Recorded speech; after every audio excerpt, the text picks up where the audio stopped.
welcome back to Dobber Prospects Podcast. My name's Peter Harling. This is episode 63, and today I'm going to be talking a little bit about rookies and the rookie race for the NHL season coming up.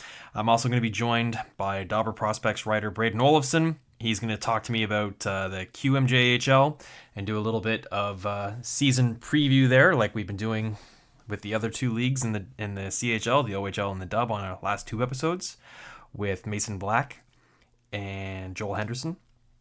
And then we're also going to talk a little bit about the New York Rangers' top prospects and review his picks in the DPFHL fantasy draft that just happened recently as well. Don't forget, if you enjoy this show, thanks very much for listening for starters, and do me a favor, hit the little subscribe button so you get all the episodes. Go ahead and give it a 5-star review, and most importantly, share it with someone. The more ears that are on it, the better it'll get. So for this episode, I was thinking about looking at the top 25 or 30 rookies that are Calder eligible for the coming up season. As fantasy drafts are coming up, a lot of people who listen to this show want to know about that kind of stuff. So I thought I'd break it down into about 3 categories. So you've got players that are long shots. Then you'll have another category of some players that just kind of need a break in order to win the Calder Trophy. And then you've got the final category, which is some good bets. And then I'll do an overall breaking of the top 25 based on fantasy projection. So in each category, in not particular any order, we're going to go through, start out the long shots and work our way up to the sure things.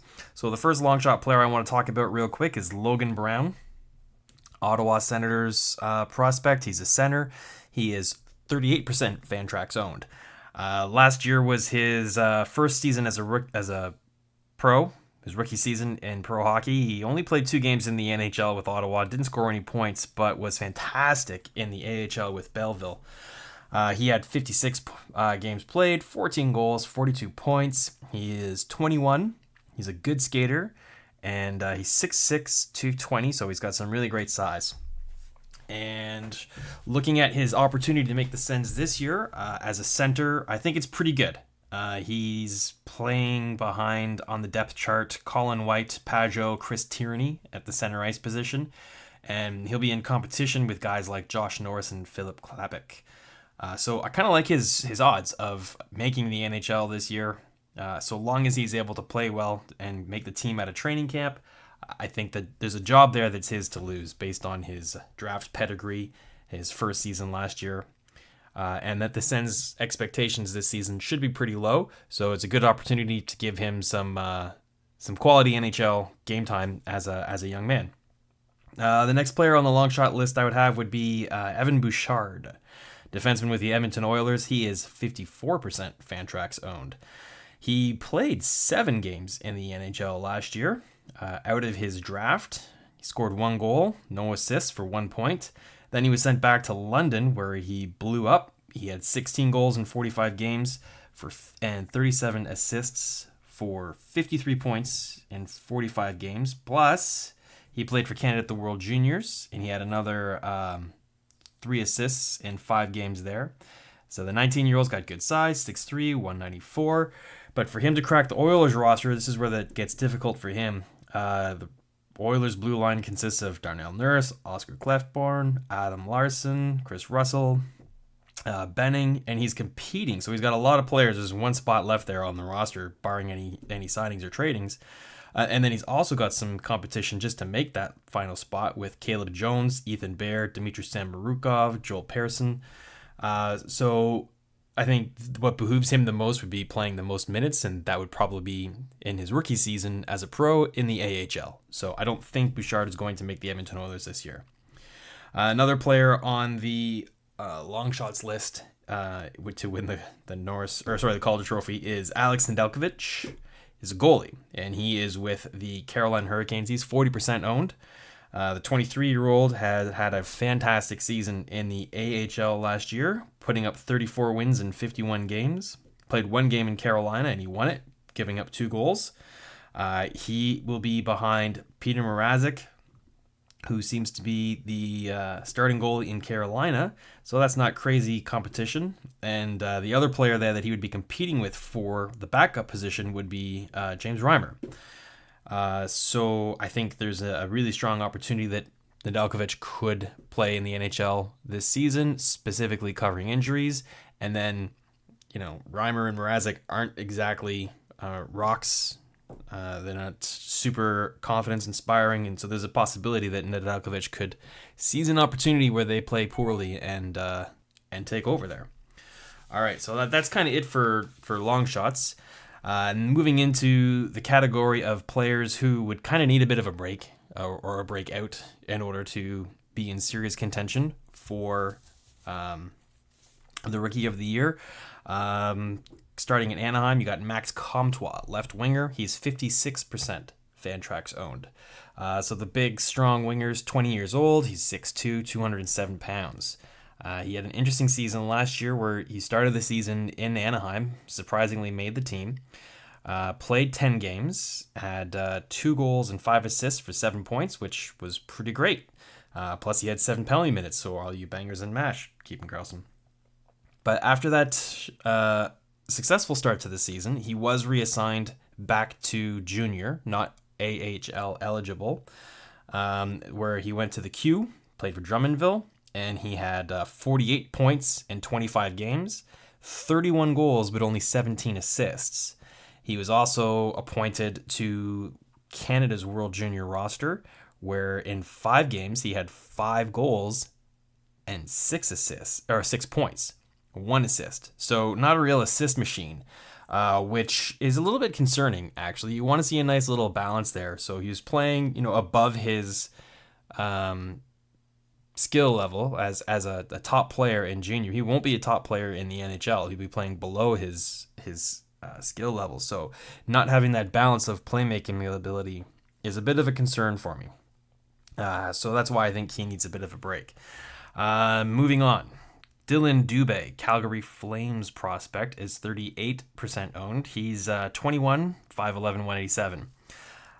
He played 25 games in Calgary last year, so he's just barely eligible for the Calder, I believe. He had 5 points in those 25 games. Not terribly impressive, but if you look at what he did in the AHL as a rookie, he had 39 points in 37 games.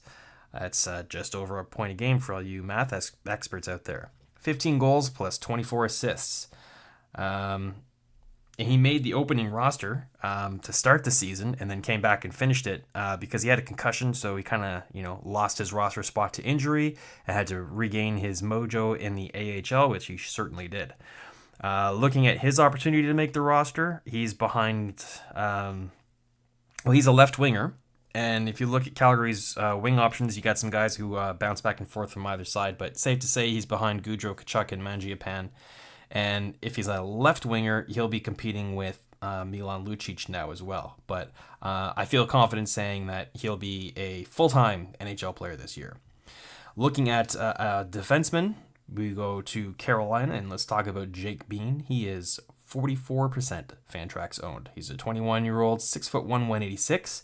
And played 2 games in the NHL last year with Carolina, put up donuts, but was a little bit more impressive, of course, in the AHL in his rookie season. 70 games, 13 goals, 31 assists for 44 points. As a defenseman, that's outstanding. And Carolina had a nice long playoff run, and he was on the taxi squad, the Black Aces, for Carolina in the playoffs as well. So that just goes to show you where they think he's on the brink of making the team, which sounds great. But then you actually look at their depth chart, and he would be playing behind established NHL players like Slavin, Falk, Pesh, Hamilton, and Van Riemsdyk. So there's 5 right there. And he's going to be competing for a roster spot with Gustav Forsling, Fleury, Selgren, Carrick, McEwen, and recently signed Chase Prisky. So I kind of like him a little bit ahead of all those guys. He's either got a little bit more pedigree or a little bit more experience than some of them, but it's going to be tough for him to crack that spot. So that's why he needs a break.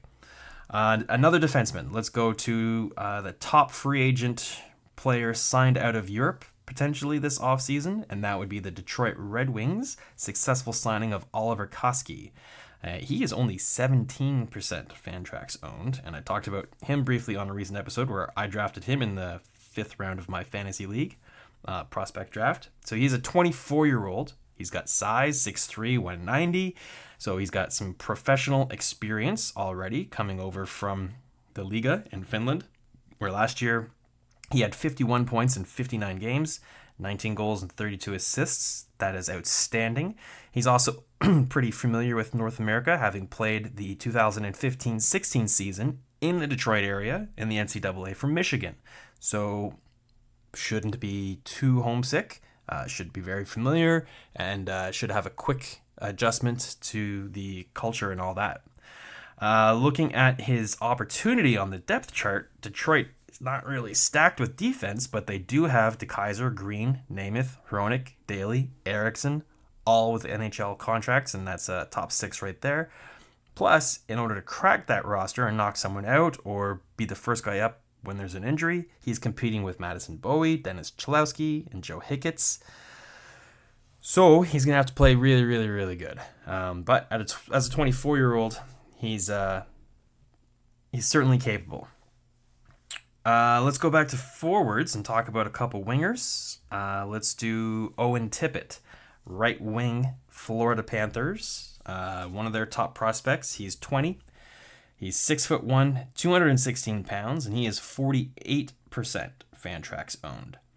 And he played 7 games in the NHL, not last year, but the year before that, right out of his draft year. He had 1 goal, and last year he started the entire season in the OHL, and he was traded mid-season from Mississauga to Saginaw. He had a very strong season, 54 games, 33 goals, 41 assists for 74 points. So he was sent back down to junior work hard on his defense. He also competed with, his plus-minus last year was 28, plus 28 by the way as well. That's pretty good. He played with Team Canada, of course, at the World Juniors last year, and he had 2 goals and 2 assists in 5 games. His roster competition, he'd be playing behind Evgeny Dadonov, Connolly, Hoffman, Huberdeau. So a lot of those players are interchangeable on either side of the wing, but look for Tippett to be a right winger. That's where he likes to play. He's a nice, speedy, very good skating, tremendous shot winger who likes to score on the rush. He'll be competing with Jace Harreluk, Dennis Malgin, Frank Vetrano, whichever way they can shake those guys up in the roster, and of course they'll move around from side to side in the 3rd to 4th line and 2nd line and so on through the season.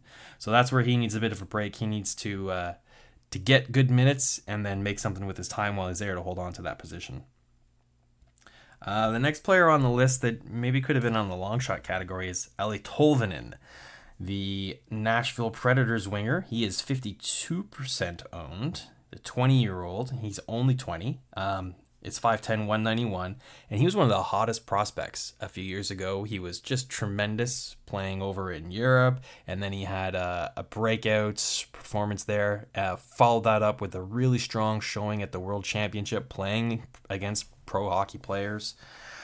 And then last year, wasn't able to maintain that momentum and kind of let some of the air out of his tires. He played 4 games with Nashville and had 2 points, a goal and an assist, and then spent the rest of the season playing in the AHL. So he had a nice long steady run with just one team as opposed to the bouncing around between different leagues and international play.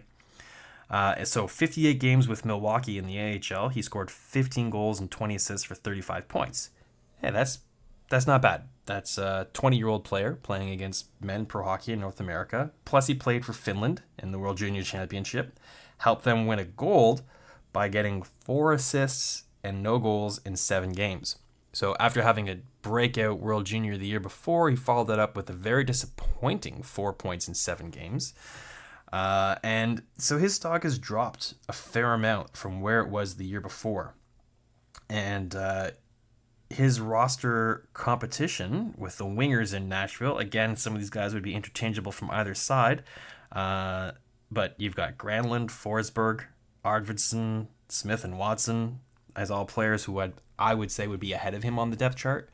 And then his competition to make a top 6 role in Nashville, which is where he would need to be if he's going to make it, I would say, would be guys like Grimoldi, Yarncroc, Pitlick, and Salamaki. So those guys are better suited for third and fourth line roles than Tolvanen would be. So it'd be interesting to see where Tolvanen ends up playing this year. Going back to defense, let's talk about one of the New York Rangers prospects, Adam Fox. He is 63% Fantrax owned. The 21-year-old's 5'10", 185, so a little on the small side, but not too bad. He's coming from the NCAA. He played for Harvard in his senior year last year. Had 33 games played, 9 goals, 39 assists for 48 points. So he was more than an assist per game point producer as a defenseman. He was a Hobey Baker finalist and let his contract draft rights expire. Originally drafted by Calgary, traded to Carolina, and then signed as a free agent with the New York Rangers. He looked really good in the NCAA and the World Junior Championships, but he did have a tour with USA at the World Championships in 18 and 19, where he had 8 games played and 1 assist, so not overwhelming there. What I don't like the looks of that. Great against NCAA, great at World Juniors, where he's one of the older players or playing against his peers, but when he plays against older players at who are pro level caliber, he struggled a little bit. The depth chart in New York on defense, you've got Trouba, Brady Shea, Stahl, Smith, and D'Angelo. So there's 1, 2, 3, 4, 5 players. So he'll be competing with Luber Hayek and Rykov. So there's a position there to be had for him. So we'll see if that World Championship disappointing performance, I didn't remember watching it. I'm just looking at basically reading the point totals. So we'll see if that is indicative of where he's at, or if he can make the most of his opportunity there. All right, so moving on, more players that need a break to be Calder candidates. You've got St. Louis Blues prospect Jordan Kyrou. I'm not sure how you pronounce his name. He's a right-wing center. He's 44% Fantrax owned. He's 21, 6 foot 175. Last year he played first-year pro. So St. Louis, he had 16 games played, but only 3 points, 1 goal and 2 assists. So a decent number of games, but wasn't able to really translate. Probably not getting great minutes as a rookie on the team that has depth, as evidenced by their Stanley Cup win. So most of his season was spent in the AHL with San Antonio. 47 games played, 43 points, 16 goals, 27 assists. That's more like reminiscent of his OHL MVP performance from 2018. So for Kyrou to make the roster, he's playing behind Tarasenko, Perron, Thomas, Steen, and maybe Samuel Blyce on either left or right sides, and he'll be competing with Kostin for the main competition for him to crack that lineup. All right, so one more player for they need a break, and this guy's actually should be in the long shots category, my bad. Alex Barbe-Brulette, center with Tampa Bay Lightning. He's 38% owned. Undrafted player, signed by Tampa Bay as a free agent, played his rookie season in the AHL as a pro last year in Syracuse, and put up a very impressive 68 points in 74 games, carrying over his prolific offensive scoring from the Q. A nice balance, 34 goals, 34 assists. So here's the challenge with him, though. He doesn't have the draft pedigree, giving him extra opportunity to make the roster. And to make the roster, he's competing with Stamkos, Point, Cirelli, and Paquette as the established top 4 centers. And then in order for him to crack that roster and either force one of those guys out or when there's an injury, he's competing with Mitchell Stevens, Carter Verhaeghe, Alexei Lepanov. So his competition is manageable, but for him to take over one of those roster spots is not looking promising right now. Another thing he does have going for him is, as we all know, Tampa Bay's pretty hard on the cap, and they don't have a lot of wiggle room. So in order for them to call players up and whatnot, they'd have to have waiver exemption, which he does, of course, and they'd have to have a small cap hit, which he does, of course. So he's got contract flexibility working for him. All right, so let's get on to some of the more juicier names, the good bets for players to be Calder contenders for this season. Guys, you probably want to draft that might be a little bit harder to get in keeper leagues. So starting with the Ducks, they've got Sam Steele at center. He is 58% owned, 21-year-olds, 5'11", 186. Split time last season between the Ducks and the Gulls in the AHL. So in his 22 games in the NHL, he had 6 goals and 5 assists for 11 points. Half a point a game. That is very good. And in San Diego, he was much closer to a point per game with 41 points in 53 games.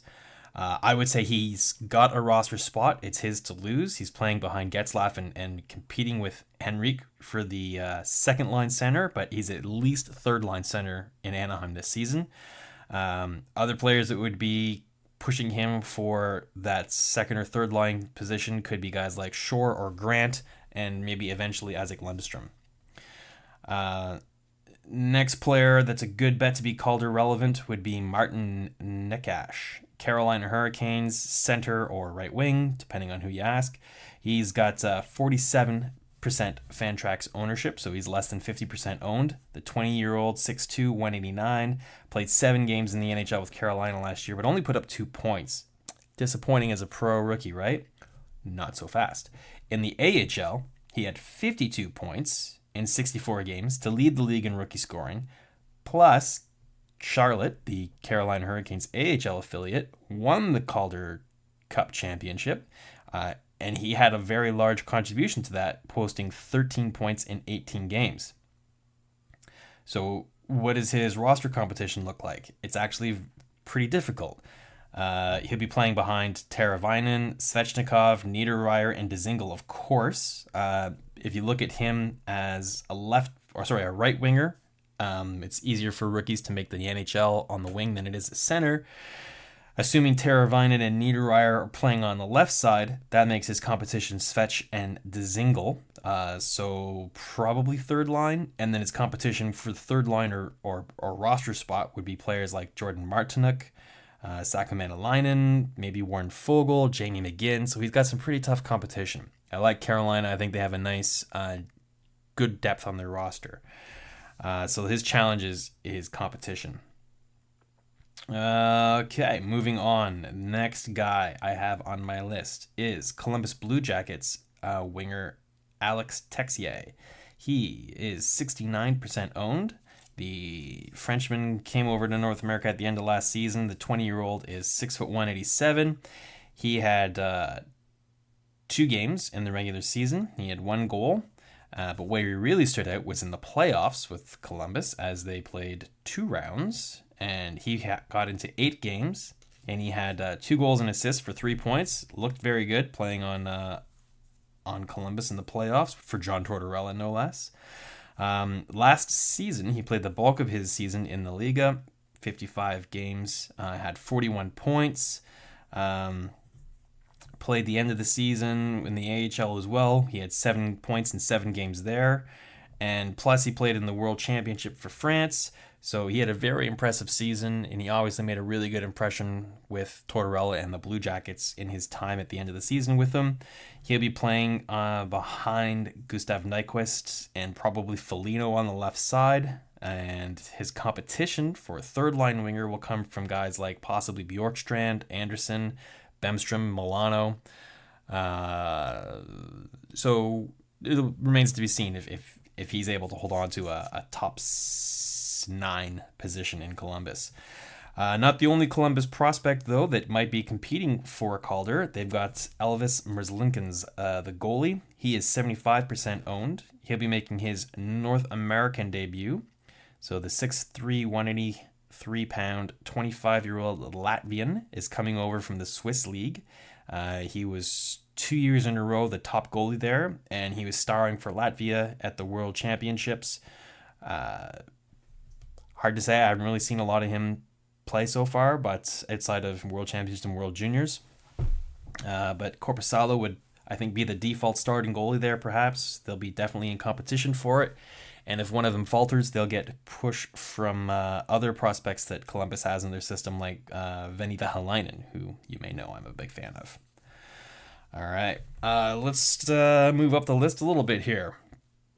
Another player I've spoke about many, many times on this podcast, Taro Hirose. Another free agent signing by the Detroit Red Wings. So they have two free agent signings, Oliver Kasky and Taro Hirose. Taro Hirose is clearly the most coveted NCAA free agent to come into the NHL this season and possibly ever. I mean, excluding players who were drafted and then played their full 4 years in the NCAA and then became free agents. Taro Hirose was never drafted, so I guess you could argue that the best undrafted NCAA free agent signing of all time would be Tyler Bozak, and Taro Hirose definitely has an opportunity and has the ability to challenge that. He is only 43% Fantrax owned, and he had a great start to his NHL career last year, debuting in the last 10 games of the season with the Wings, posting a goal and 6 assists for 7 points. 7 points in 10 games is not too shabby. His NCAA stats with Michigan last year were 50 points in 36 games. So the left winger will be playing behind Tyler Bertuzzi, who looks like he's probably the first line left winger, and he'll be competing with guys like Zadina, Helm, maybe Rasmussen if they shift him to the wing. So it looks like Taro Hirose should be a pretty solid bet for a top 6 line in Detroit this year. Speaking of his competition, Filip Zadina is also on this list. Detroit Red Wings left wing, right wing prospect is 54% owned. He's only 19 years old compared to Taro Hirose's 23. So you give Taro Hirose perhaps the edge, being a little bit older and stronger and more mature. But I think I like the keeper league long-term upside of Filip Zadina more than Taro Hirose. Zadina did play his first season in pro North American hockey last year, 9 games in the NHL, scored 1 goal, had 3 points, and then spent the majority of the season in the AHL, where he looked good. 59 games, had 16 goals, 19 assists for 35 points.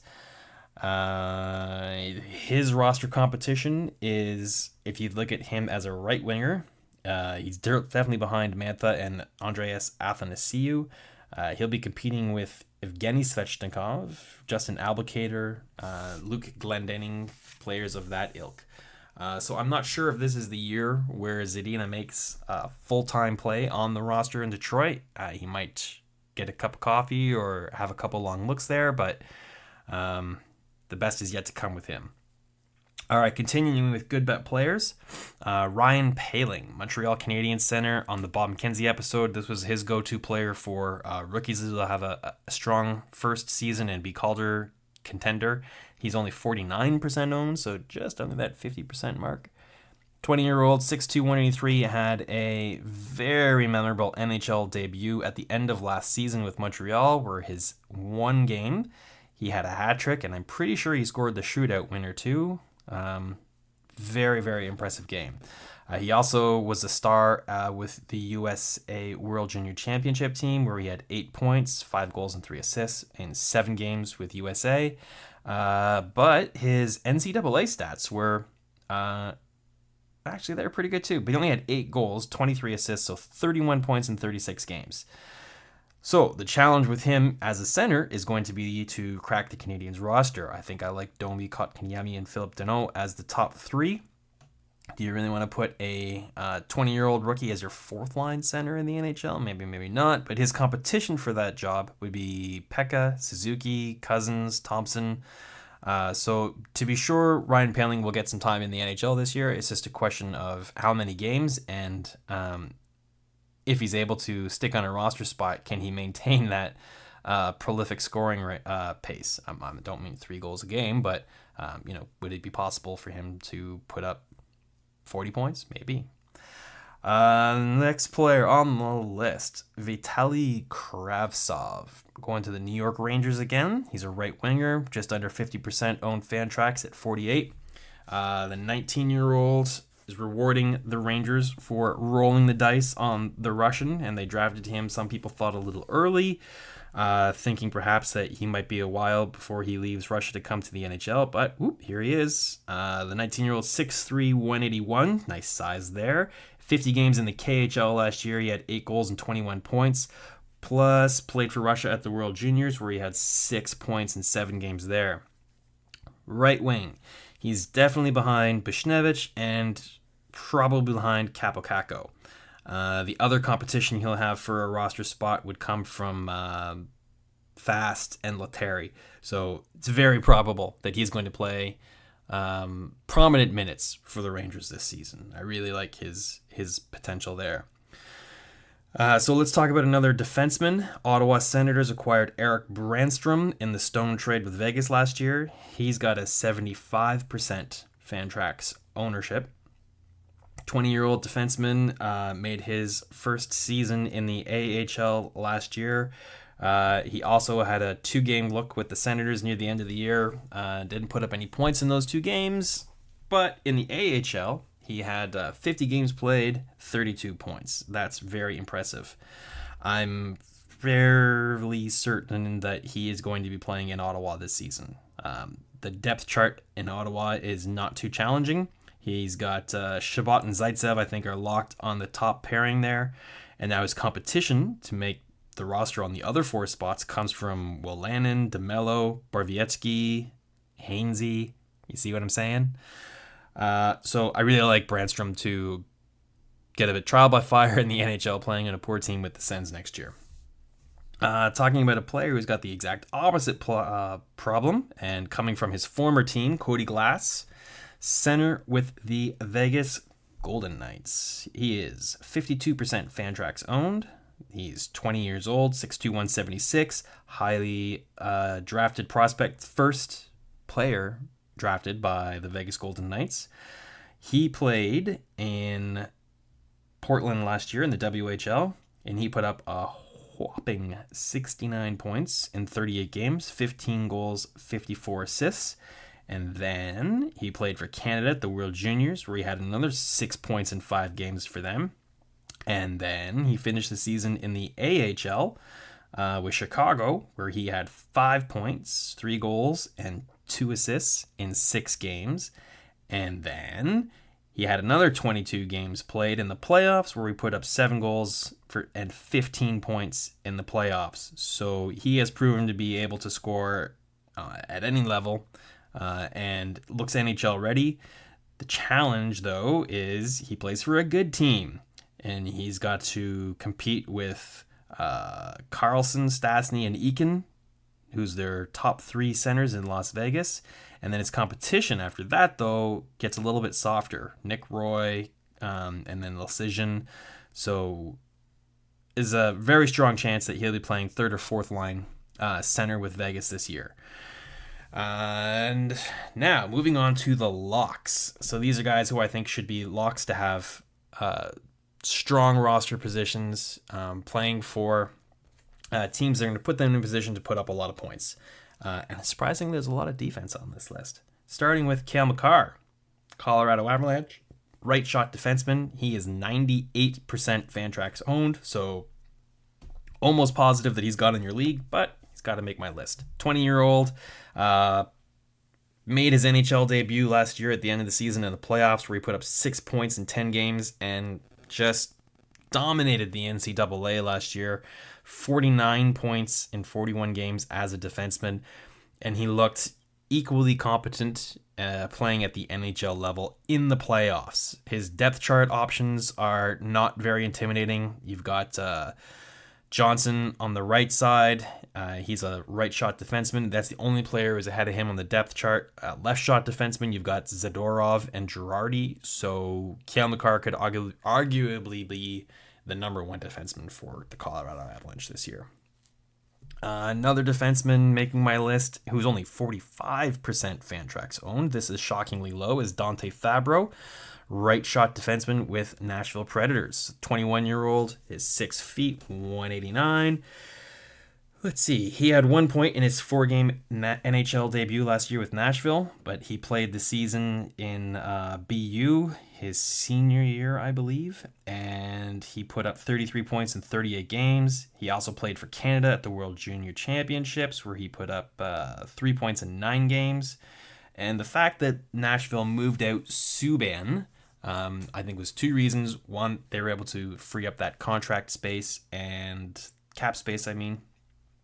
And that was made possible because they're confident that Dante Fabro is good to go. He's good to play top 4 minutes in the NHL.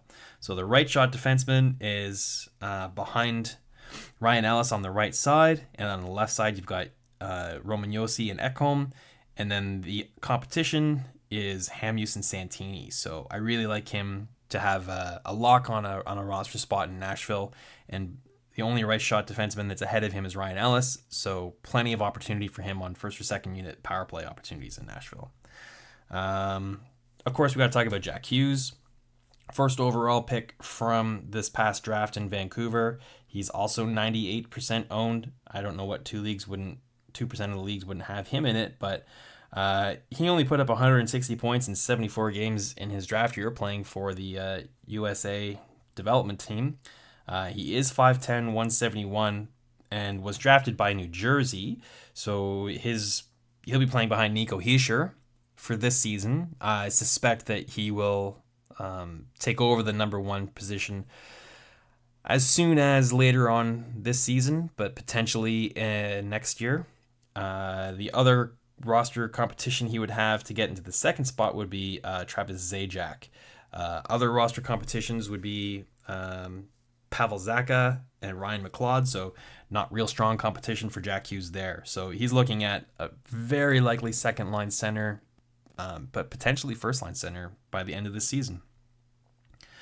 Teammate of Jack Hughes in New Jersey is now Nikita Gusev. So technically he's not eligible for the Calder because he's like 27, and I think 25 is the cutoff. Or something like that, but he's only 64% Fantrax owned, so I'm just going to ignore the fact that he played a few extra seasons in the KHL before he finally came over, which made him too old to be eligible for the Calder, because he's super duper relevant. So the 27-year-old, in his last 2 seasons in the KHL, posted 82 and 62 points in 62 and 54 games, respectively. His only competition for a roster spot on the wing is Taylor Hall. He's better than anyone else. Palmieri, Jasper Bratt, Wayne Simmons, not a challenge. So this is a player who is absolutely going to be top 6, if not first line minutes with New Jersey. Super fantasy relevant. Speaking of the draft, the second overall ended up being Capo Kakko. There was a lot of conversation who would go first, Hughes or Kakko or Hughes, Hughes or Kakko. It ended up being Hughes, and Kakko falls to the New York Rangers at 2 and is the highest drafted New York Ranger of all time. That's the highest the Rangers have ever picked. As an original 6 team, I find that shocking. Anyway, he's 98% owned, of course. 6'2", 194, 18-year-old looking to play first or second line minutes. So let's talk about the Rangers here. Again, we talked about Kravtsov on the wing, so you've got Buchnevich and Panarin, I think, as locks on the first line. Potentially the left or the right side. So that puts Kakko on maybe second line right wing, competing with Kravtsov, Fast, Philip Hedl. You just got a roster spot is basically what I'm saying. And then one more player to talk about on the wing, Ottawa Senators prospect again. This time it's Drake Batherson, which might be a surprise for some people on this list. He is only 58% Fantrax owned, which is one of the lower ones on the locks. He and Dante Fabro. So the 21-year-old winger certainly comes into the NHL, passed over in his first draft, picked by the Senators, second or mid-round, somewhere around there, and then made his pro debut last year. So he's 6'3", 187, so it's not like he's a little guy. He does everything really well. He had 20 games in the NHL last year and put up 3 goals and 9 points, so about half a point production in the AHL as a rookie. Was dominant for Team Canada when he played for them at the World Juniors, and was dominant as a rookie in the in the AHL last year with Belleville. 62 points in 59 games, just fantastic. He's got a top 6 roster spot, I'm certain. Brady Tkachuk is the only other player that's guaranteed there, and then Connor Brown would be his next best competition of players that would be in front of him on the depth chart. Other competition for a top 6 position for him would come from Bobby Ryan, Anthony Duclair, Max Verono.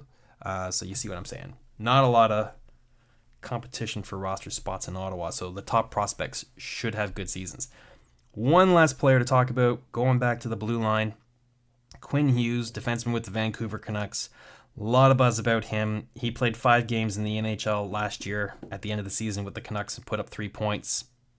Not bad for a defenseman. His final season in the NCAA with Michigan last year, he had 33 points in 32 games, so about a point per game production as a defenseman. He also played for USA at the World Junior Championships and was really impressive there. Plus, he played for USA at the World Championship, put up another 3 points in 8 games there.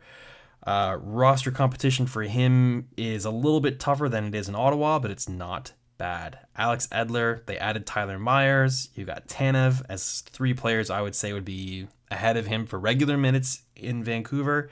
Troy Stetcher and Ben would be rounding out his competition for regular minutes. So look for him to get prime power play minutes and then bottom pairing minutes as a rookie maybe. I wouldn't be surprised if by Thanksgiving, American Thanksgiving, he's their top defenseman. All right, so that's all the players, and now I'm gonna rank them from 25 to 1 overall. And the way I've done this is I took a look at 2 different resources. I used the Dauber Prospect Report and the Forecaster magazine, and I took a look at where each one of them forecast these players, and then I gave the player my own forecast, worked it out on an average. So coming in at number 25, it doesn't include the goalies, by the way. Coming in at number 25 is Nashville Predators' Eli Tolvanen. His average projection worked out to be 11 points. So between the 3 of us, we averaged out at predicting he'll have 11 points. Not terribly impressive. Hardly Calder worthy. Just a little bit ahead of him at 24 is Carolina Hurricanes defenseman Jake Bean. His average projection was 13 points. And then another defenseman comes in at 23, Detroit Red Wings Oliver Kasky, 18 points. 22nd ranked player ended up being another Detroit Red Wings prospect, Philip Zadina. His average point projection was 19. And he was just behind Calgary Flames' Dylan Dubé at 21 points. Then we have a 3-way tie with 26 points. So 18, 19, 20 is Jordan Kyrou, Owen Tippett, and Ryan Paling. All 3 forwards averaged at 26-point projection for the season. And then we're going back to the blue line. 27 points for Dante Fabro at 17. And then at 16 is New York Rangers. I almost said Carolina, sorry about that. New York Rangers defenseman Adam Fox with 28 points. And he tied with Ottawa Senators forward Logan Brown, who ranked 15. Just behind his teammate Eric Brandstrom, Ottawa Senators defenseman, forecast at 29 points. He tied with Anaheim Ducks winger Max Comtois with 29. Coming in at number 12, we're going back to Carolina with Martin Necas, 31 points. And he finishes just behind the 11th place Alex Texier of the Columbus Blue Jackets, who tied with Vitaly Kravtsov. And Cody Glass comes in at 9. He had an average of 33 points. And coming in at 8 was Sam Steele, Anaheim Ducks, 35.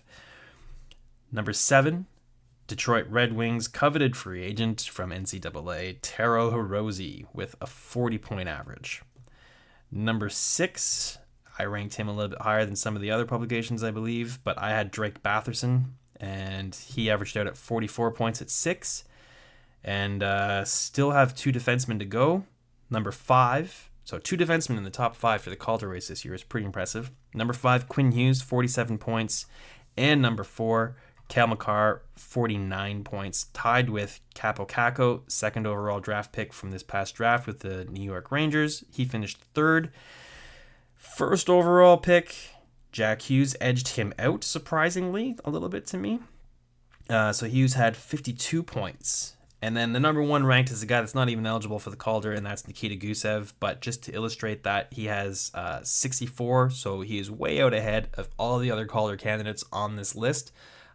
Rightfully so. I mean, he's 27 years old. He's in his prime, and I really can't illustrate how confident I am that he should outscore all these guys. All right, so that's it from my little ramble and rant about the upcoming season and the Rookie of the Year race. Now let's do a little interview talk and bring on my guest, Brayden Olafson. All right, interview time, Dobber Prospects Radio, and I am joined by another Dobber Prospects writer, friend of the show, regular, Brayden Olafson. Welcome back to the show, Brayden. Good evening, Peter. How are you doing? Not too bad, thanks. Not too bad. So just a reminder for anyone who hadn't caught you on any of the previous episodes you've been on, you have previously been our Tampa Bay Lightning prospect writer, but you have switched your affiliations recently, haven't you? Correct. Yeah, I worked my way up the Dobber Prospects rankings there with the Lightning, and I was fortunate enough to get my foot in the door with them. They had a pretty good prospect system while I was writing for them, and I've switched gears now to the Rangers, who also have a pretty kick-ass prospect system now. So I'm happy about that. Yeah, timing is everything. When you came on with Tampa, they needed a little bit of cleaning up, I think, and you're a very consistent and thorough writer, so you pretty much got them up to the point where I think you were getting kind of bored, right? Like everyone had been updated that season, and there wasn't really much to say that hadn't been said, and we were kind of going through New York Rangers writers and trying to find someone with that same level of commitment. So moving you over to the Rangers was advantageous for us. Now you've got the Rangers all nicely cleaned up, and lo and behold, their prospect pool is super deep. So you've got lots of juicy players to write about there as well. Yeah.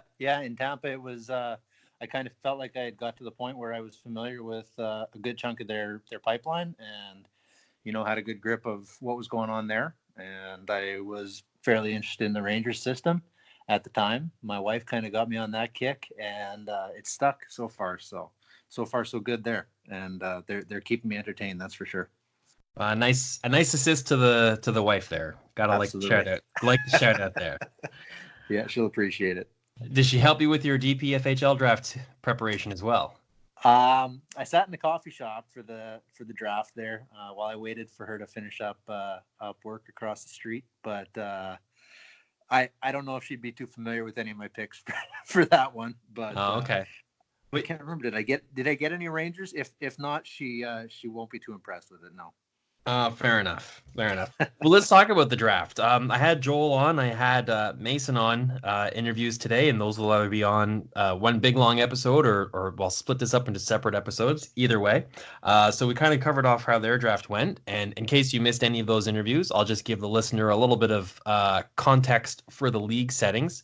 It's about a 16-team league, and we have full rosters, 50 contracts. So you got a full NHL roster, a full bench, and a full prospect team as well. So like 25 prospects. So this league goes pretty deep. Two of the more interesting components of it is that it's a hard salary cap league, which means you can't give away players or just drop them as free agents. You have to wait until their contract expires or trade them or buy them out, which is very challenging with some players. And it's a rotisserie head-to-head style league. So Brad and I will go head-to-head one week, and whoever scores the most points for goals wins the goal category, and hits wins the hits category, and whoever wins the most categories wins the league, or the week. So our draft consisted of all of the entry draft players, of course, and the college players that signed free agents after their season ended, European players, same deal, and then any other players that were unsigned. And there was a significant player pool of free agents available because, as you can imagine, in a league that's just about 2/3 full or a half full, really, and a hard salary cap, you can't fit everyone in. So, like John Tavares is a free agent in our pool. So there's a lot of NHL players who were eligible to be drafted as well, and some teams were able to draft prospects and NHL players because they had contracts free up, or had players like me. I had Phaneuf bought out, and I walked away from Wayne Simmons' $5 million new contract. So I inherited like $12 million in cap space. So I was able to dip my toe into the NHL talent pool as well. So we already reviewed my draft when we had Mason on. So let's just take a look at how you did here, Brayden. Sure, line me up there. It's been a week now, and I remember being happy with it at the time. But it's kind of slipped out of my memory a little bit. We'll see how I did though. Right. So in your first pick, 5th overall in the first round, some people think you might have stretched here. I don't think so at all. Some people might have think some people think you might have got him right in the right spot, and some people think maybe you got him a little bit late. I'm in the category of a little late. I had him in my top 4, and that's Vasily Podkolzin, Vancouver Canucks prospect. So some people might be a little gun shy here because the whole Russian factor, and it's at least 2 years before he comes over and plays anywhere else. And I'm like, whatever, man. Most of these players are 2 years away anyway, so what difference does that make? Yeah. I think you got to steal, especially as I explained the format of the league. He's going to provide a lot of the peripheral stats too. I think he'll be a monster. I think he's perfect for the league. And like you say, anybody outside of our top picks in Capo Caco and Jack Hughes, they're going to be 2 years anyways, right? So I'm waiting either way. At that point in the draft, I'm happy with it. Absolutely. Yeah, I was kind of hoping that he might slip to 9. But I'm okay with getting Cole Caulfield at 9 anyways. I had him in that 4 or 5 range too. It was a fun top 10, wasn't it? I was going to be happy with whoever I got at that point. I think, you saw my second pick. So as long as I didn't, botch my first pick, I was going to be happy with it, I think. Right. So in the second round, you actually had 2 picks. Your first one came at 18th overall, and you picked Erik Gustafsson, and this is where homework comes in, because if a player like Erik Gustafsson was available in the league, I mean, he had a tremendous breakout season with Chicago Blackhawks. He's moved all the way up to their number 1 defenseman, and as I mentioned, it's a contract salary league, and he's got a good cap hit, so that would be an amazing pick. Almost like you think he would have been maybe drafted already, right?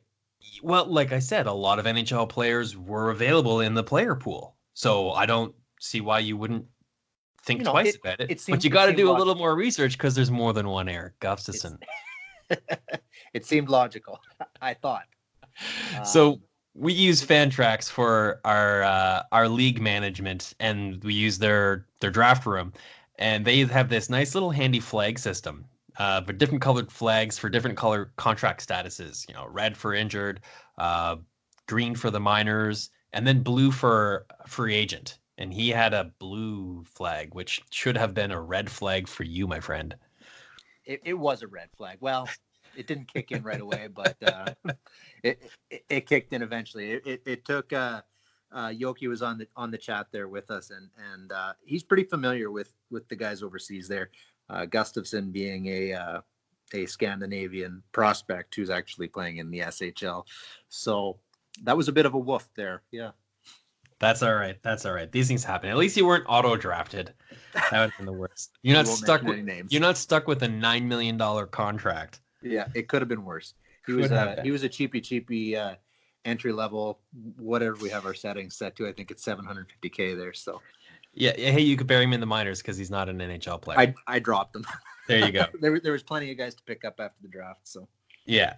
Okay, and then you regained your dignity with your next pick nicely, 28th overall. You went defense again and drafted Cam York. Why do you like Cam York? So I thought I had my D-man there, and I'm kind of shallow on the D side there in the league. Cam York obviously not going to come into the league this year, but Philly's had a lot of luck drafting defensemen, and I don't know what it was, if it's the red hair or if it's Philly or what it is. But I think Cam York's underrated. He's got a pretty strong offensive game, and he's going to get the peripheral stats playing, a physical game on the blue line as well. So I think he's a pretty solid pick there. I thought he was kind of in that range anyways, so I was happy with it. It's certainly not a reach. I like that pick also. You had 2 picks again in the 3rd round. I don't know where all these picks came from, to be honest with you, but trades, man, trades. You're active in the league. I was active last year, yeah. Yeah. So you had 32 and 34, and you went Nils Hoglander and Jacob Pelche. Now, you went Eric Gustafsson with your first second-round pick, and he's the only NHL player. Everyone else that you picked is a prospect. Did you have like a strategy for that, or is that just the way it shaked out with who was available in your favorites and your pick list? I don't have a whole lot of room to fit guys into my regular lineup. I need guys in the prospect pool that I can kind of shuffle up who I already have there and be flexible. So that I had to stay flexible. That was where I was going there. Basically, I needed guys to be minors eligible. Right. Yeah, I had a kind of different need. I had some players that I got rid of on my main roster, and I liked my prospects. I got really happy with the players that I have there. I didn't really have any prospects that I wanted to dump, so I just took a look at, to make room for my 5 picks. I was like, okay, I got to pick 5 guys who are free agents or prospects that I can do better with out of the draft. So I had a little bit of both, which was kind of fun. Yeah, good mix. Yeah, so Hoglander and Pelche, what attracts you to those guys? So I think I got Hoglander first. Is that right? You said 32nd. Yeah. So I think he's a bit of a train. I don't know. I've seen a little bit of him, and it always seems like he's rushing the net hard. He plays a bit of a wrecking ball style that's good to get from a forward. So at 32, I think everybody's list is kind of deviating a little bit. So I was just going to go with the guys that I had on my list, and he was the first one up. So I went with it. The next guy, Jacob Pelche, I really like how he plays. He's a really strong offensive style of player, kind of like a little firecracker. It's kind of the words that I use to describe him. He goes to the net hard too, but he's a smaller guy. So he might not be quite as strong in those peripheral stats, but I think he's kind of I don't know if you call him a boom bust, but because I think he's got a relatively good floor at the next level. But again, we'll see where he goes. But I think he's got enough grit to his game that it should push him through to the next level, and I think he'll have some early success actually in the AHL, kind of like some of the guys that I saw go through Tampa's system. I think. Right on. You didn't have a 5th round pick at all, so your last pick was in the 4th round, and you took Prokhorinen. Prokhorinen. Yeah, Nikolai Prokhorkin. Is how I would say it. I don't know. So I think I traded for that pick kind of in the draft, and I can't remember who I traded with. If it was Lucas or where that pick came from, but I only had picks in the first 3 rounds. And then I felt like there was a lot of guys up there that I still kind of wanted to get my hands on. And he was one of them. I waited until 2 picks away from Lucas's pick there. I think it was Lucas that we made the deal with there. And waited till I kind of saw who was going to be available. And I was happy with what I saw. So, again, he was just the first guy. I think it was a 3rd round pick next year. So, fair enough. Hayden's talked a little bit about expanding the league. I really wanted to get another pick. I just thought it was worth the 3rd round pick. So if we're going to do an expansion, that 3rd round pick again is going to be maybe even lower than what this pick was. That was how Lucas convinced me to get a 3rd round pick on me. And if it wasn't Lucas, I can't remember off the top of my head who exactly it was. But in any case, a 3rd round pick, I don't know. It's a future. So right now I'm not too worried about it. I'll take that stance on it. Yeah, right. Fair enough. All right, so that wraps up your contribution to the Dobber Prospects draft. That was a fun draft, and that's why I'm in hockey pools anyways, is for the draft. I'm really reluctant to trade draft picks unless I'm acquiring them. I just like doing draft homework. I watch a lot of junior hockey all year, so it's all about the draft for me. So let's Right. right. That's the fun part. All right, so let's change gears here and let's talk a little bit of the Q. You moved out to the East Coast. Yes, sir. You got the eyes in the rinks in the Q, and so let's talk a little bit about that. So let's start with talking about players that are graduating out of the Q and turning pro. And looking at the OHL, there's a bunch of high-end players. Looking at the dub, there wasn't. And looking at the Q, you've got a nice little mix of both right at the top of the scoring leaders. So let's start there with Peter Abbandonato. Overage player, little undersized, I think. 111 points, though, in 68 games. Undrafted, signed as a free agent to a AHL contract with Syracuse. Did you have any opportunities to watch this guy play much? I didn't, Pete. I got out in January. I saw a lot of the Sea Dogs play. Abbandonato is not a player I'm super familiar with, but he's going into a good system in Syracuse. So if a guy's going to sign an AHL deal, you want it to be in a place that fosters good growth, and Syracuse has done that really well with their associations with Tampa. So they've also had a lot of luck bringing guys up through their system that have kind of been late bloomers as well. So that's the case with another Q veteran there in Alex Barbelet, who might have a chance to come up into play with Tampa this year as well. So, like I say, I'm not extremely familiar with Abbandonato himself, but he's going into a good situation, I think. Yeah, and you got players who have these breakout offensive seasons when they're overage that went undrafted. Those are some sort of red flags for me. I mean, it's hard not to like 111 points in 68 games in any league, but I think he only had like less than 30 goals out of all that, so there's a lot of assists there. So if this is a player that you're thinking about targeting for fantasy hockey, I don't even think he has an NHL contract yet, so maybe just kind of put him on your watch list and see what he does at the pro level, playing against players his age and older. Temper your expectations. Next player on the scoring leaders list from the dub was Ivan Chekovich. He was right behind him with 105 points. They were neck and neck for all season. So Ivan Chekovich is aged out. San Jose Sharks drafted player, although it was in the 7th round, 212th overall in 17. He's a player that had a really impressive season. Played a little bit in the Subway Series, looked great doing it for Russia. I don't think he made the World Junior roster, though, if memory serves me correctly. But, 105 points in 66 games. That's pretty solid. He's turning pro. What do you think of Chekovich? So Chekovich, I did have a chance to get out and have a look at there last year in St. John. So when Bake Homo came to town, I remember kind of just scanning the ice, just getting an idea of who was all out there, if there was any names that were familiar, and he was there, but quite honestly, he didn't stand out as what I envisioned being a projectable NHL player. Gabriel Fortier, actually, who's a Tampa prospect. I think he was a 2nd round pick the last year that I was writing for Tampa. He played really well. Chekovich, though, seemed almost chopsticky is a word I would use for him. But he'll probably have some success in the AHL level, and that's not to say that he'll totally dive bomb. He's certainly outplaying his 7th round selection.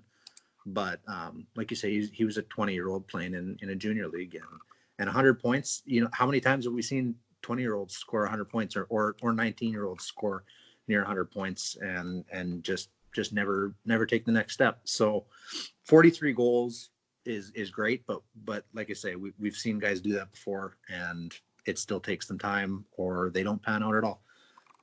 So that the way I saw it, he might turn out, but I really wouldn't bank on it. Yeah, well, I wouldn't bank on Abbandonato. I would say he's at the low end of the spectrum. And we got 3 tiers with these top 3 players here. And I put Ivan Chekovich right in the middle. I think he's one of San Jose's more promising prospects. Maybe it's for lack of competition, but whatever. I still think he's one of their better prospects. He's going to take some time for sure, so he may or may not pan out. Mhm. But I think he's got a higher probability than Abadonado. And then the next guy I want to talk about, who is, I think, pretty close to a slam dunk, would be Joe Veleno. Granted Yep. exceptional status, drafted in the first round by the Detroit Red Wings, 30th overall. I thought that was way late, and he's looking like he's proving me right. He had 104 points as an 18-year-old last year in the Q. Because of the exceptional status, he's eligible to age out and turn pro. I would fully expect him to play this coming season in Grand Rapids. Yep. I'm on board with you there, Pete. Valeno, I haven't seen him play live. Unfortunately, Drummondville didn't make it back to St. John, where I probably would have had a lot of opportunity to see Valeno play had he stayed in St. John where he was drafted into the queue. But like I say, he skates like the wind, and he's got a wicked shot too. He by 100 times should have gone higher in that draft, in my opinion. Whatever it was that made him slip, whether it being a good draft or just last minute changes in teams' lists. I don't know what it was, but I think he's certainly a better player than 30th overall there. And actually back to Ivan Chekovich.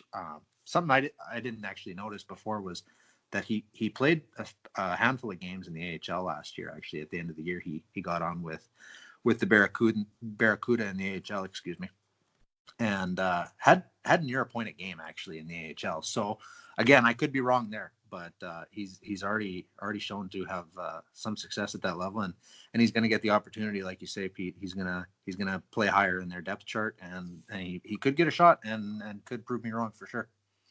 Something that a trend that I've spotted is, and it's a cautionary tale, is players who finish the season in the AHL after coming out of junior quite often can do really well and score a point or a half a point per game in a really small sample size.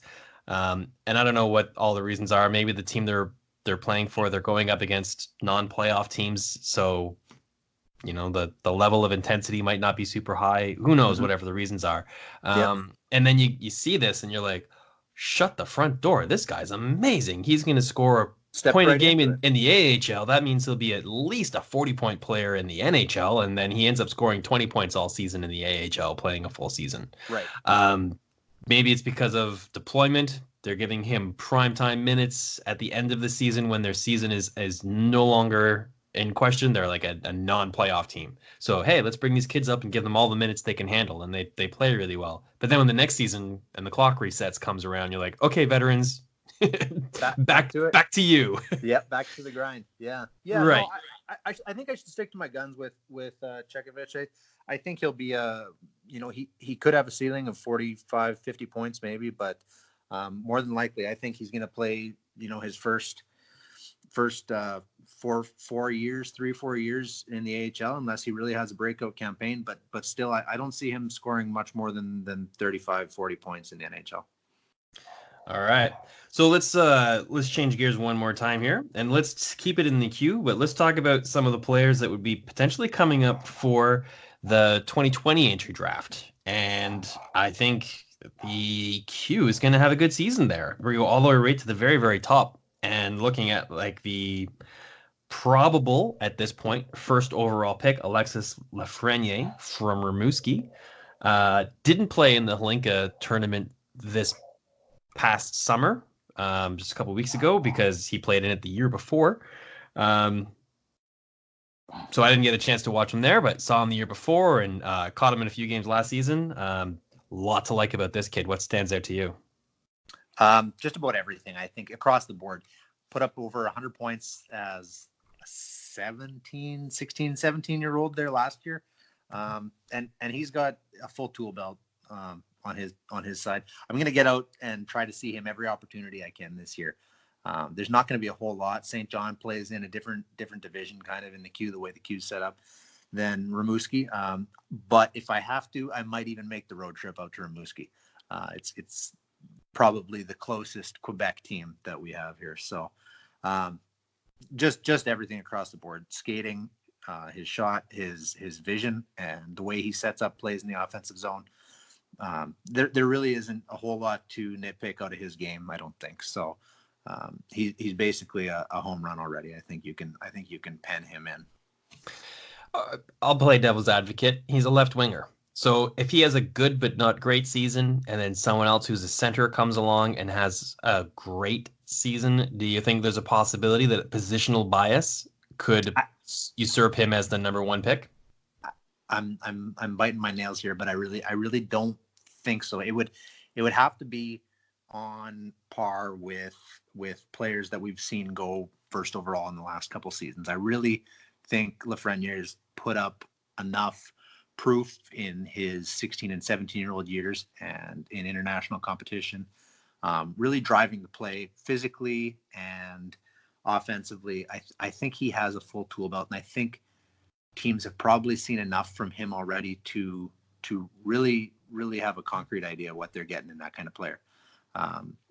Positional bias aside, well, not aside, positional bias included, it would have to be an outstanding centerman who also brings those tools to their game to really overthrow Lafreniere, I think.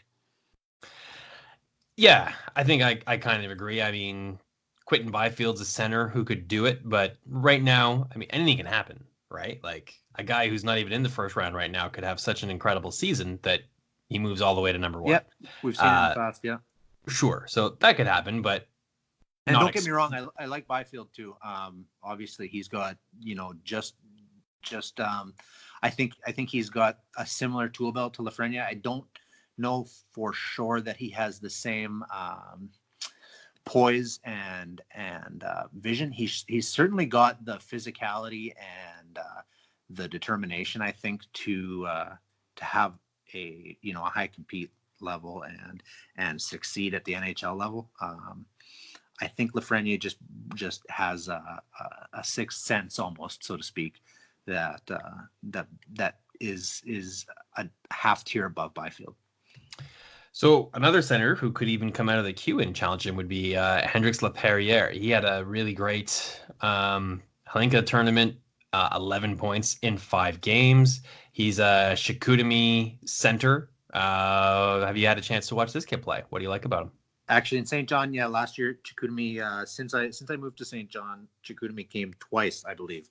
And Lapierre's he's great. He doesn't stand out like Lafreniere does, but he doesn't look out of place as a 16-year-old that he was.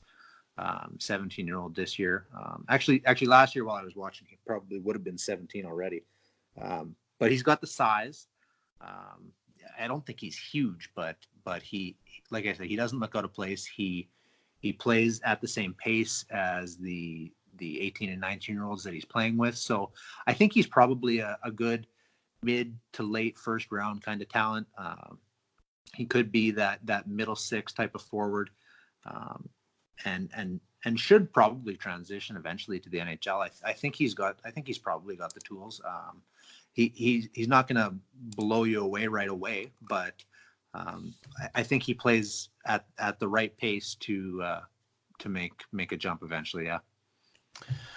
All right. Anyone else from the queue who you think deserves a little fantasy spotlight before we move on? To be honest, it might be a hometown bias. Mind you, I've been here only for 8 months, but I've gotten out to see the Sea Dogs a lot, and I like the 17-year-olds that are playing here in St. John. There's a kid by the name of Brady Burns, a crafty little forward. He's not huge, but he's got some pretty wicked hands.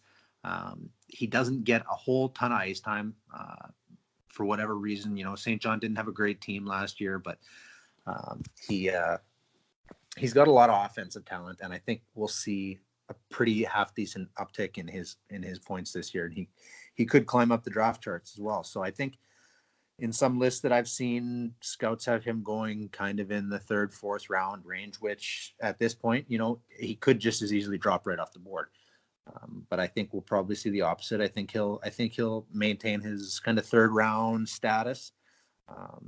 He doesn't really have a whole 200-foot game, but I think his offensive tools are pretty top notch for that range at least.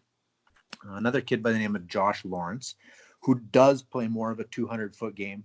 I think he could probably wind up getting picked in the 2nd round this year. he's a pretty sharp kid. He skates well, and he gets the puck to the right areas. He's a good again, not oversized, not really undersized, but kind of in the middle there. He cycles the puck well and he gets it to the right areas. So I think he could find himself in the second round this year. And then Jeremy Poirier is actually another 2002 born player, defenseman who plays like he's 18 and 19. I think he could probably see himself getting picked in the first round this year. Not a super offensive defenseman, but a steadfast kind of guy. Not unlike other guys we've seen come out of the queue in the last couple of years. Jared McIsaac in Halifax, who's 19 and is gonna play in Halifax again this year, I think, right? So not a whole lot of offensive upside that I see from him quite yet, but another guy who's probably going to be interesting to watch this year. So another player in the queue that I'm interested in following, he'll be playing with Lafreniere, so I should be able to get to see him quite a bit, is Calgary Flames prospect Dmitry Zavgorodny. Yeah, I think he's in his final season of the queue, if memory serves me correctly, but I think he's a player that might be kind of having a breakout playing with Lafreniere, and you might see a rise in his fantasy hockey stock. So if you have him, definitely not a time to sell. If you don't have him, definitely a time to buy or put him on your watch list and see if this little prediction is correct that he has a monster season. Yep. I wrote about Zavgorodny there last year, right after the draft, or not too far into the season there in the queue. And I thought, man, this is a guy who went almost in the 200s in the draft by Calgary, right? And he's already, I think at the time he had already hit 40 points in close to 40 games. You know, he was it seemed like outperforming his draft status already, and absolutely probably a factor of playing with Lafreniere. He's right up at the top with him, and you're gonna get the residual kills there, I think. So yeah, all right. So that's a lot of Q talk. Before I let you go, let's take advantage of the fact that you write for the New York Rangers, who are one of the deepest teams for prospects and have a boatload of players that we could probably fill a whole episode on. So let's start with some graduating players. They have at least 3 players who I would say are locks to make their roster this coming season. The job is theirs to lose, and they would really have to blow it to not make it. That's Vitaly Kravtsov, Capo Caco, and Adam Fox. We see an eye to eye on these 3 players. Is there anyone I'm missing? Yeah, as much as I'd like to give it back a little bit to you, I really can't argue. Caco and Kravtsov should both have spots on the right wing, I think, to start the year. Whether or not we see either of them start in the top line, I think they have to do a little bit of shuffling. Whoever finds their way on the side of Mika Zibanejad, I think, is going to have a really great start to the season, whether it's Caco or Kravtsov. But I think both of them great long-term potential. Caco probably higher than Kravtsov by 15, 20, 25 points long-term. That's just, spitballing, but great long-term potential from both of them. Caco, great physical game, right? We've heard it all about him. Kravtsov, pure offense, great shot. I think Ranger fans are really going to like what they see from him. So he hasn't played it all in North America yet, though. So that's going to be we'll see how that goes for him. There's a chance maybe that he gets sent down to play in the AHL for the Rangers farm team, but I think a lot of Ranger fans would like to see him start and finish in Manhattan. So Adam Fox, he absolutely should start in Manhattan as well. But the Rangers made a lot of offseason moves, so he might not get the deployment that some fantasy owners are hoping for. But I think we can expect some power play time from him. Yeah, he's got some competition with Shattenkirk, Trouba, Shea, even D'Angelo. I mean, those are all players that can run a power play. So yeah, I think he'll play. I think he will play the team this season. I think he'll be in an insulated role. So I think you just gotta still be patient with him if you're a fantasy owner. I think the other opportunity you might find a player force his way into the roster would be in goal, and that's if, I mean, Lundqvist is 37, so he's a little bit long in the tooth and gray in the beard. So there's potential for injury there, or just also potential for sand running out of the hourglass. Yep. The other goalie they have in their system is Alexander Georgiev, and even though I own him in one of my fantasy leagues, and I kept him over Jordan Binnington a week before Binnington exploded, and I don't want to talk about that. I'm still not a super believer in Georgiev. So I think there's a lot of potential scenarios where goaltending could come undone in New York, and that's okay because they've got other guys in their system that they could turn to that I think will be all right. Igor Shesterkin is coming over from Europe.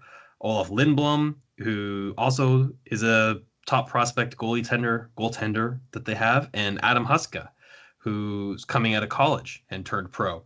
So there's going to be a lot of competition for the heir to his kingness.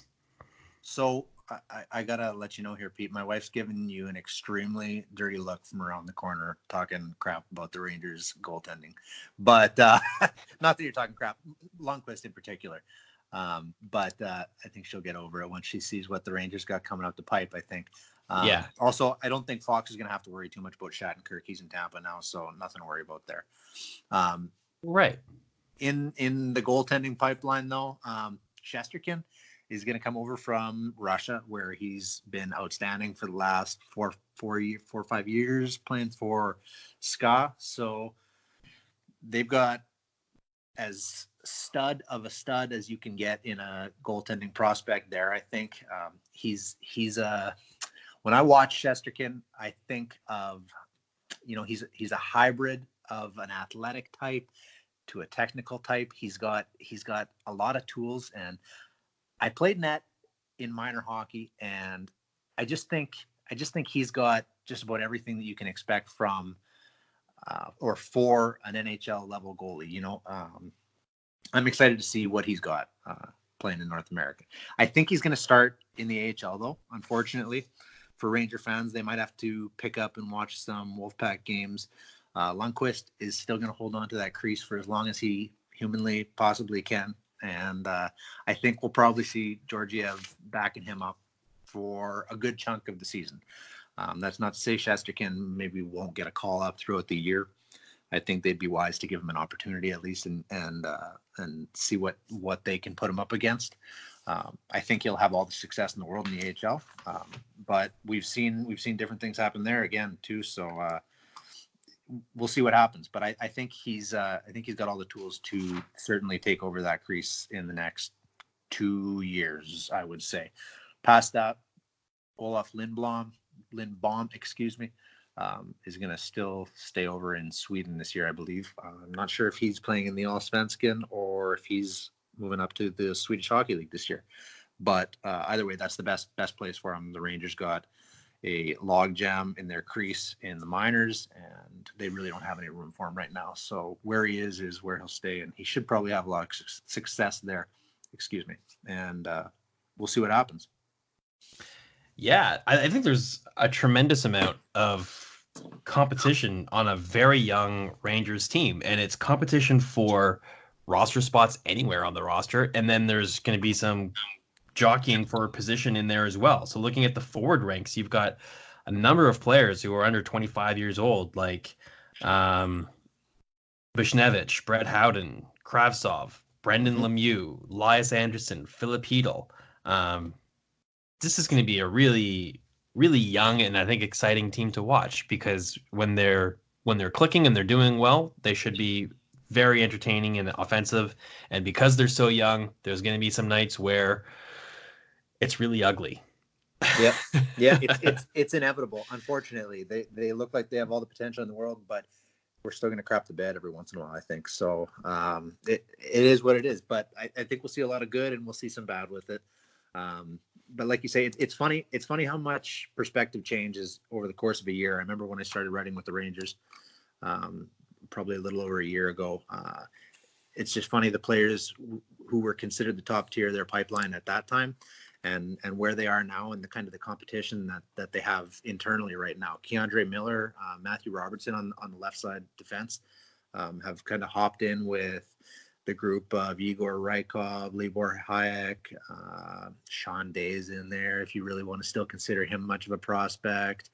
And then they brought Zach Jones in the draft this year, Jacob Ragnarsson. Like they have a really interesting left side defense overall, really. Nils Lundqvist on the right side, Joey Kian, Anthony D'Angelo is still listed as a prospect on Dobber Prospects, but like we know he's probably stuck in the NHL right now. So, but across the board on their blue line, it's really exciting. It's a lot of mid-range names I think that we'll probably see play in the NHL in the future.